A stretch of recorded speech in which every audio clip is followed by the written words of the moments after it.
Do you know a student who really struggles to learn sight words? I do. It's my daughter. She is in kindergarten this year, and all through pre-K, she didn't have any trouble learning her letters or sounds. She can build simple words, blend sounds. We were riding smooth until the sight word list started coming home. The first couple, she knew some basic sight words from pre-K, but once it started ramping up on list 5, we hit a speed bump. She brought this list home, and the first thing we do is we go through the words to see which ones she already knows and which ones we have to learn. And that's always an exciting moment for her because generally she knew half and had to learn half, and that wasn't overwhelming. But this list, she only knew 2. She knew no, and I think she only knew 1. She only knew 1.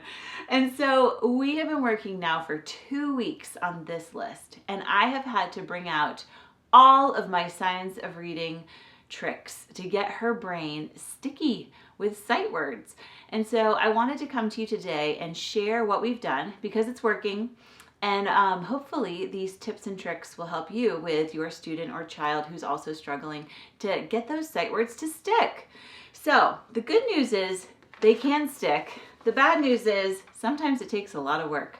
And what I found with my daughter, the ones that we've worked on where she didn't know, and it took us a week to learn them, but it was still hard for her to learn them, they have stuck. Because what we do every week is we go back and review the previous list to make sure they're still in her brain. And they are. So the tricks that I'm going to teach you today, don't be discouraged if they don't work in one day. It might take all week using these tricks. It might take 2 weeks learning these tricks. But the magic is once it's in there for good. And you're not going to have to go back and reteach or re-practice. You're just going to have to review. So let's take a look at the board and see if you're already doing these things or maybe might pick up one new thing to try. So making sight words sticky, we're going to use all of those pieces of the brain that we've been talking about, all of the strands in Scarborough's rope to really grab onto words and make connections. Making things stick in the brain is all about finding connections, okay? So the first connection we want to make always with sight words is phonics. The definition of a sight word is just a word that we need to know by sight, okay? It doesn't mean we have to memorize all of the words. In fact, many of our sight words we can sound out. But the trick is, it's not a sight word when I still have to sound it out. It's only a sight word when I can say it quickly, when I see it and know it.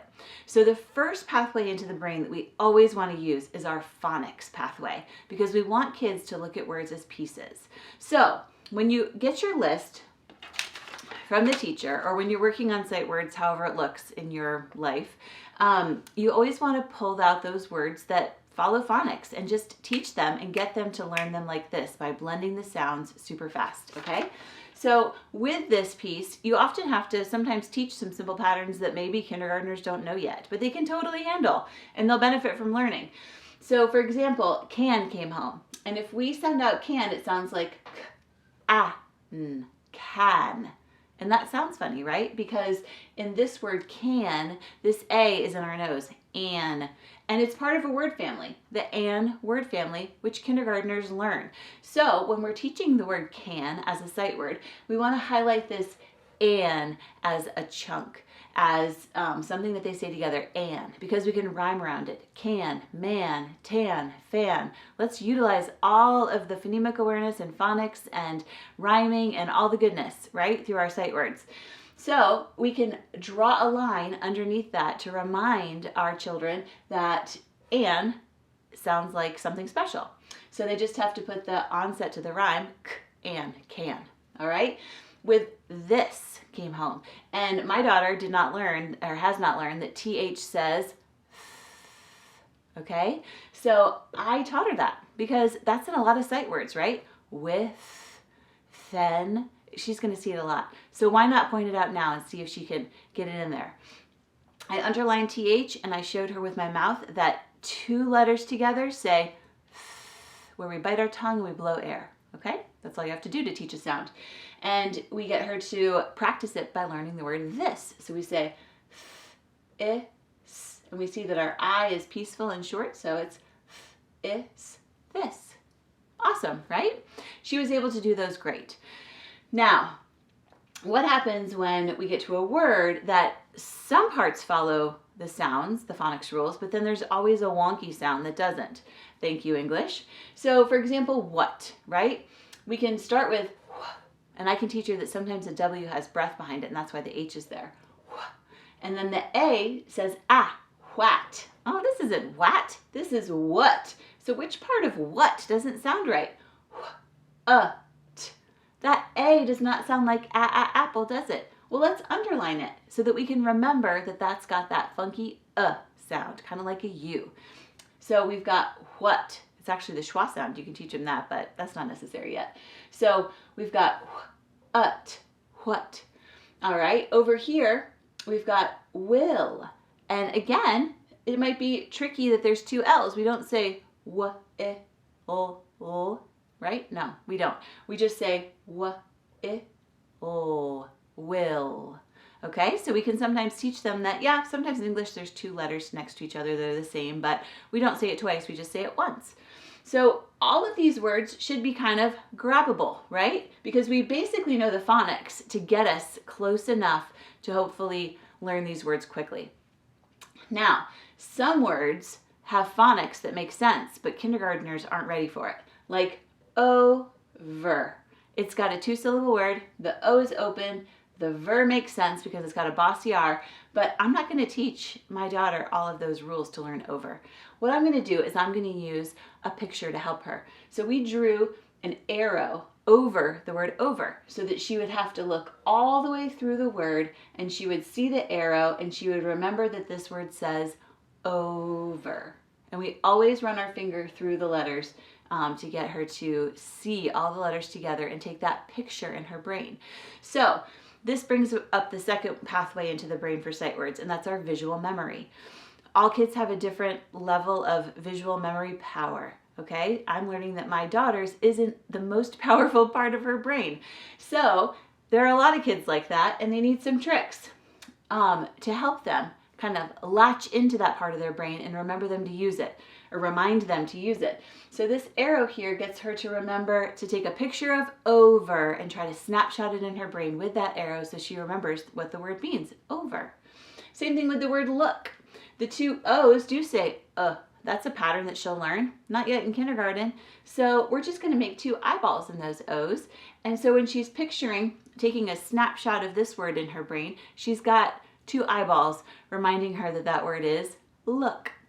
All right, so we're connecting words, taking a snapshot with a little picture to help us remember what the word is.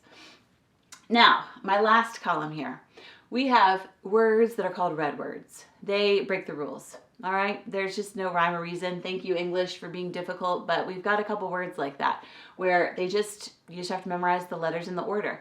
So two examples would be where and there. All right, so when we've got a red word, we just have to memorize the letters, not the sounds. And here's where we tune into just memorizing letters. And some kids can take a snapshot of where, but I'm not sure how to turn that into a picture. Or there, I don't know. For where, I do a house on the card, but I'm not sure that's really helpful. So with these words where like the phonics isn't helpful, a picture's not helpful, here's what we do. We have to learn the sequence of the letters. So we say W-H-E-R-E, where. And we're going to get it into their brain through their auditory loop, through them hearing and remembering the order of things, just like you can remember the lyrics to a song. You hear it, it's a song, it's in rhythm, it's in syncopation, that helps.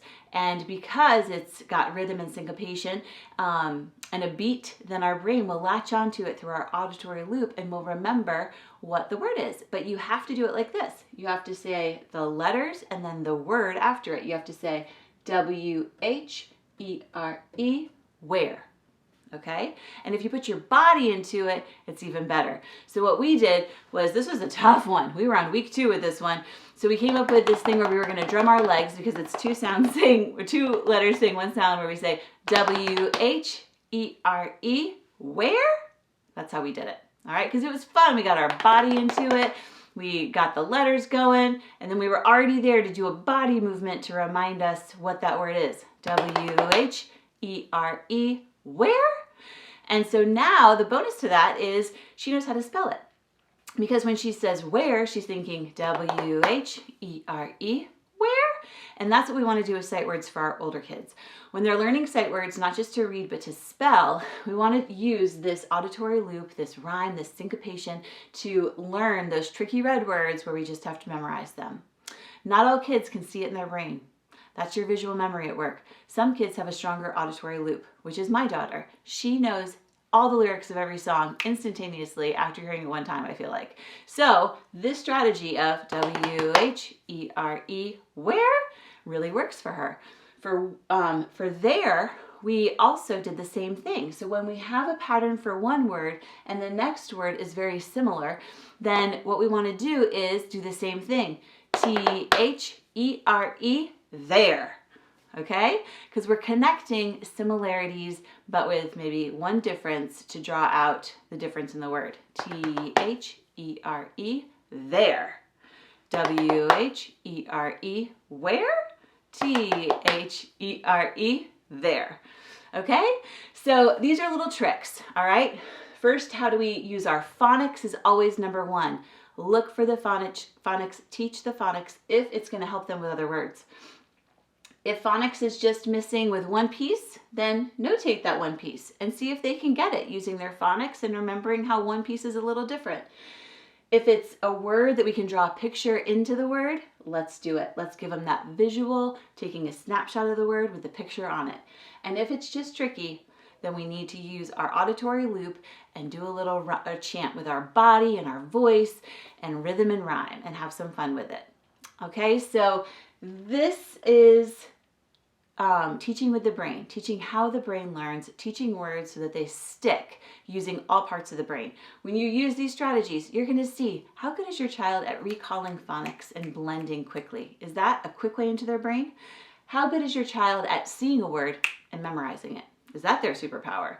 Or is it listening where they can hear the order in the songs? So go discover your student's superpower and use that superpower to get the words in the brain. My name is Brynn Decker. If you found this information helpful, hop on over to my website, inspiringliteracy.com. There you'll find more materials, resources, and ideas about sight words, games you can play, routines for the home, lots of things that you might find helpful as well. So I hope to see you there, and thanks for listening. I'll see you next time.